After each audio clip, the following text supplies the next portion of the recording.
Hey y'all. So I just wanted to make a really impromptu live stream to talk about a really cool black owned wine brand slash line. And this is Black Girl Magic by the McBride Sisters collection. I was just stopping by my local spirit shop, and I just wanted to pick up some wine for my cousin because we're gathering to celebrate her birthday. And I was like, how fitting. How fitting. And I looked up, so I did a little research, went to their website and did a little digging on their story. They were featured on a news channel about their story, CBS actually. That's a pretty big deal. And I mean, if you know anything about my content, you know that when you listen to this story, you're gonna give it a side eye. You're gonna give it a Queen of the South. You're gonna give this story a side eye. Okay? Let me tell you why. So I'm gonna pour this wine. I'm gonna tell you about this story. I'm gonna tell you the story about the Black Girl Magic, the McBride Sisters Black Girl Magic wine. Okay?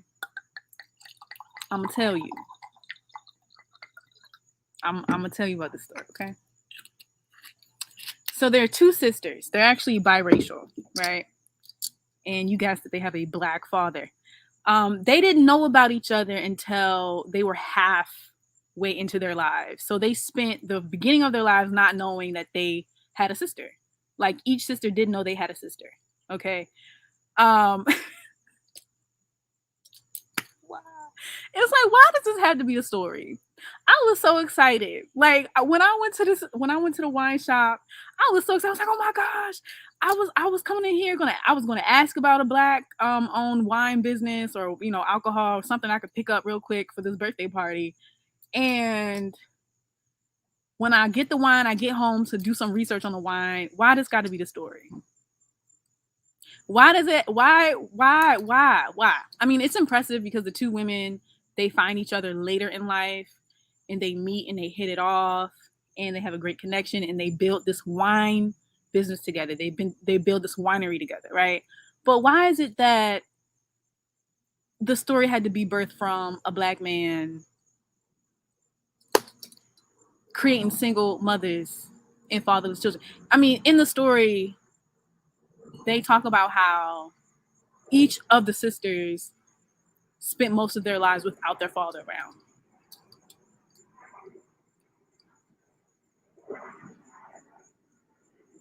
But anyway, it is good.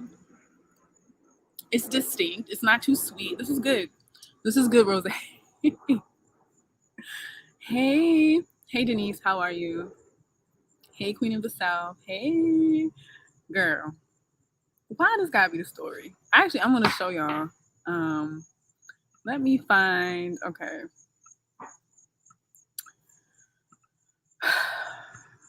Y'all. It's too much. It's too much sometimes.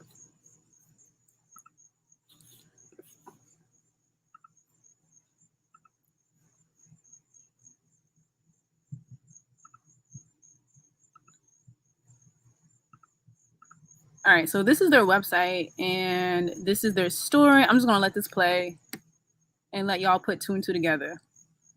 We're attracted to the wine business. Meet Andrea and Robin McBride, two half-sisters with a passion for wine. Right here, look at that. Their personal story is as unique as their professional one. Two black women in a field dominated by white men. In 2010, they started the McBride Sisters Wine Company. We have this vision and we have this goal, and everybody is passionate about it and wants to get behind it and see it be successful. For the McBrides, success is not just about selling wine, but also creating a sort of sisterhood among their mostly female staff. After all, sisterhood is what makes their own story so remarkable. We didn't know about each other at all when we were growing up. Both of us were growing up thinking we were only children, completely, opposite ends of the Pacific Ocean. Okay, so one of the girls grew up in California and the other girl grew up in New Zealand. Okay? Their father literally created single mothers on different continents. And you will see what their father looks like. Okay? Queen of the South says Black fatherhood at its worst. I'm glad they found each other and built a business. This is just a perfect example of just the dynamics in Black America, right? Like the women pretty much do all of the building. Pretty much. But their story is impressive nonetheless. And if you ever go to a wine or spirit store or shop and you want to support, your community, this is a good option, I think. I think it's a good option. The wine is good. I'm sipping on it, looking at this news, and yeah, it's just a lot to think about. It's a lot. The story of their journey. Okay, so this is Dear Old Dad. Yep, that's Kelly McBride. Starts with this man, their shared biological father. Andrea grew up in New Zealand with her mother Pauline until she died of breast cancer, and she was placed with a foster family at the age of 6. Robin was raised by her mother Karen more than 6,500 miles away in Monterey, California. So why wouldn't he ever mention you have a sister out there? We'd love to ask him that. Yeah. Unfortunately, he's not around. Their father wasn't around for most of their lives, but before he died of stomach cancer in 1996, he asked his family to try and connect the two girls. They were in touch with Andrea, but had no idea where Robin lived. This was before the internet. No Facebook, no Google searches. It was actually from an episode. Yeah, the catalyst was one of his brothers, our uncle, was in his living room watching an Oprah episode. And she featured private detectives on how you find people that owe you money. or how you find displaced loved ones. Based on the show's recommendation, the family pulled the records of every Robin McBride listed at the Department of Motor Vehicles and started writing dozens of letters. Finally, in 1999, Robin received a note from her father's sister. She wrote on the letter, I'm your aunt, and I'm sorry to tell you that your dad has passed away, but you have a little sister. What did that feel like? It was very shocking. I remember being just so excited. I was 16 and I have a big sister. This was probably right after Andrea and I first laid eyes on each other. The sisters met in New York's LaGuardia Airport one day after Robin received that letter. I'm walking down the jetway and I see what I think is my reflection at the end of the jetway. And as I'm walking and thinking, I'm realizing that the reflection isn't moving as I'm walking. And so the realization hit that was the first time that I'd seen my sister, who happened to look a lot like me at that time. Even she tells that story and I tear up. Why does that make you tear up? I lost my mom, and we'd lost our father, and it was it was my sister. As the two got to know one another, they discovered a shared passion for making wine, something they each developed growing up in the major wine regions of New Zealand and Central California. We had these dreams, and had we not met, we probably wouldn't be in the wine industry, but we kind of felt like the stars lined up. For Andrea and Robin, the company's success feels like the culmination of their journey as sisters. The world put us together. We're invincible. We can do anything. And for that, they're both grateful to a father they never really knew. So when life gives you lemons, make wine. Cheers. Cheers.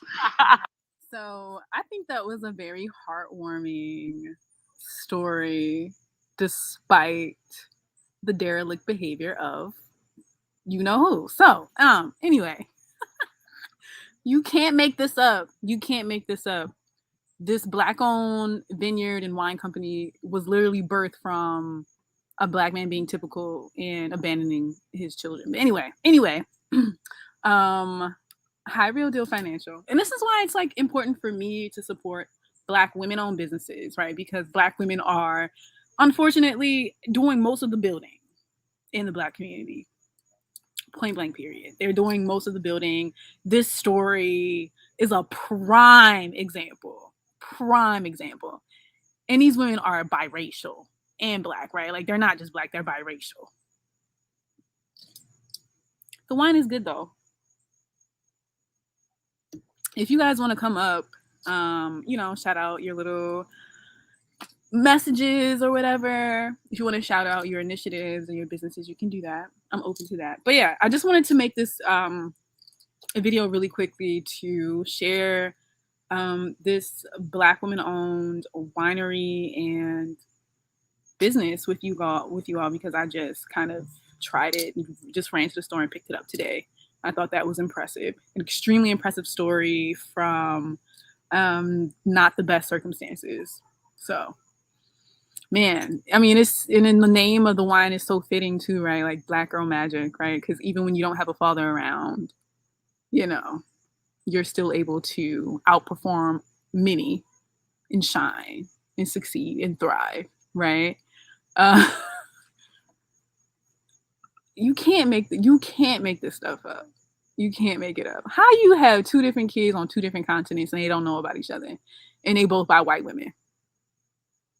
Speaking about feeding into these stereotypes. Anyway, support Black-owned businesses, y'all, especially Black women-owned businesses, because at the end of the day, Black women, we really don't have many allies. We don't have much support. So we have to support each other. Okay, so Real Deal says, I am busy with contracts. We need to have a panel on stocks. People on my channel love your commentary. Thanks, Real Deal Financial. Go shout out. I'm gonna give a shout out to Real Deal Financial. If you're interested in any type of financial education, financial news, check his channel out. Queen of the South says, there it is. Still able to outperform and thrive and outshine. It's crazy. It's insane. And it's like such a fitting name for this line is called Black Girl Magic, right? Like, such a fitting name.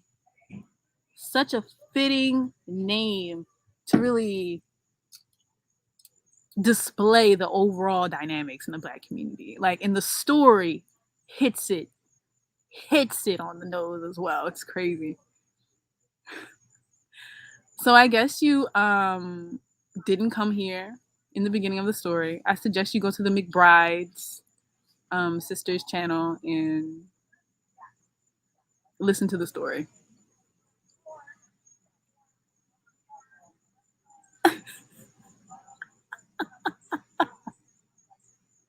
It's horrible. 90 in the fast lane, abandoning your children, your girls, abandoning your daughters to fend for themselves is evil. You know who does that a lot? You know what? I really didn't want to have to do this, but I'll do it. I'll just do it. I'll do it. Hold on.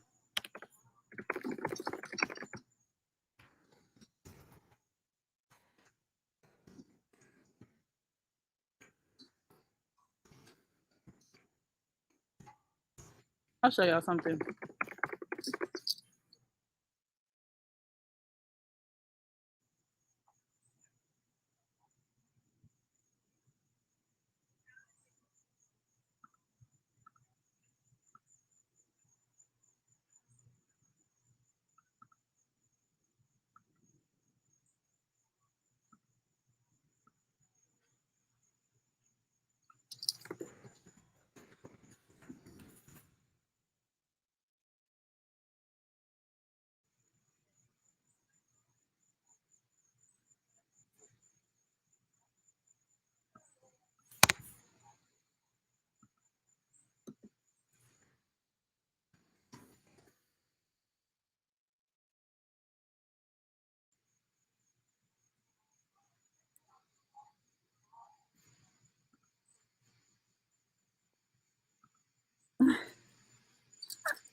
I'm looking for this article I found. It was shocking.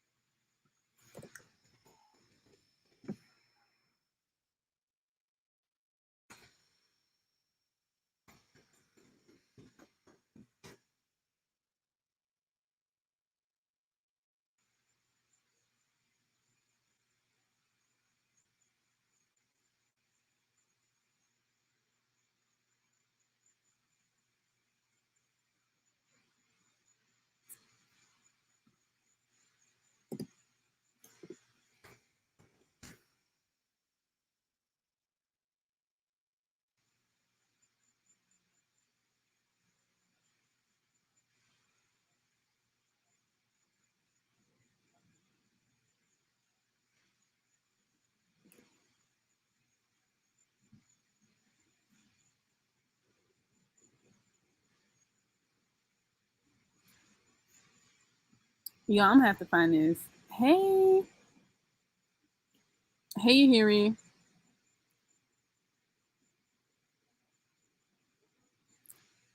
Queen of the South. Hey. So I'm actually drinking this Black-owned wine that I found today. So that's why I made the video, because I found this. And the story was insane. The story was insane.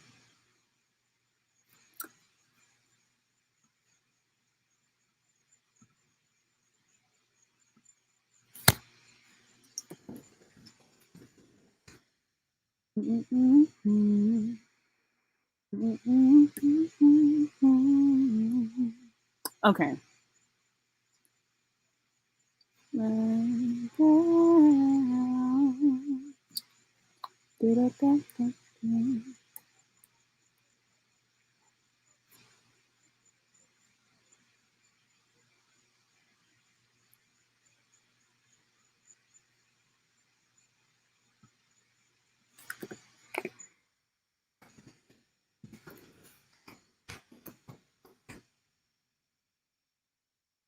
Okay, I finally found it.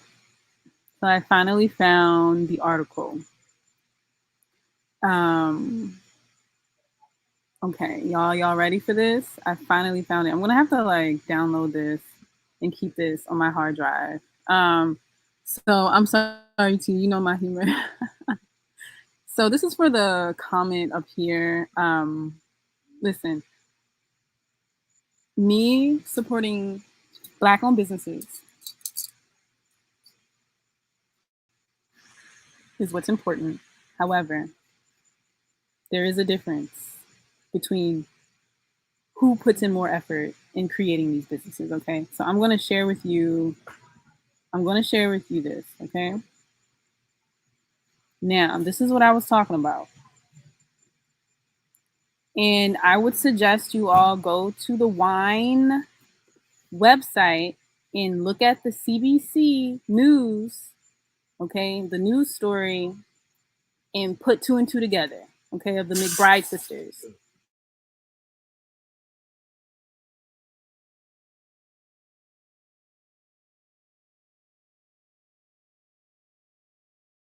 Okay, so this is the data.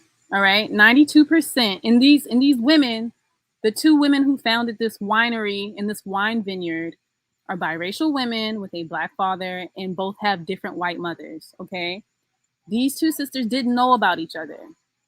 They didn't know about each other until later in life. Okay, they didn't know about each other. This Black man had two daughters by two different white women and did not have the decency to tell these two women, his two daughters, that they had sisters. Okay, this is typical behavior. And despite this very rough beginning of not having a father around, these two women found each other. Thankfully, they found each other and they built a successful wine business. I think this is extremely accurate for the overall dynamic in the Black community. The women do the building, unfortunately, because the men create children and then leave. Right? So it's not about Black men businesses are evil. It's about what Black men do. And what does this article say? It says 92% of biracial children with Black dads are born out of wedlock. Meaning 92% of biracial children with Black dads are raised by single mothers because the fathers don't marry the women. And I know that doesn't necessarily mean they're not around. But when you don't marry women that you have a child by or that you impregnate, you don't set her up with security and stability. A family structure. You don't set her up with a family structure. And this is 92%. So I'm gonna let y'all read this article. And I'm just gonna ignore this. I'm gonna ignore this. Hey, Yahiri. Let's see. Hey, Melanie. It's sad, but it's true. It's sad, but it's true. I mean, typical behavior. So it says right here, 97% of Caucasian women who have a biracial child, like a half black child, are not married to the father. 85% of Asian women are not married. 95% of Hispanic women are not married. So it says, did you, and then the second table says, did you and the father of your child eventually marry? 80% of Caucasian women said no. 92% of Asian women said no. 99% of Hispanic women said no. Okay, it's pathetic. Okay, I'm just gonna leave this here. I'm just gonna leave it here, and y'all can look at it for yourselves. Anyway, this is why it's important to support the people who support you. When I think about the people who've invested heavily in me, they were Black women. So I will go out of my way to support Black women businesses. Okay. Black women typically do not abandon their children. But you know who do?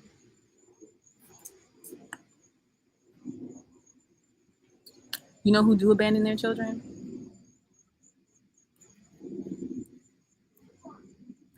A lot of Black men. So many that 92% of biracial children with Black dads are born out of wedlock. This is pathetic. Okay? All right. With that said, I gotta go. The party is starting, and I cannot wait to eat some good food and some crabs. Okay? Because I'm on the water. All right? On Chesapeake Bay, we eat crabs out here. All right?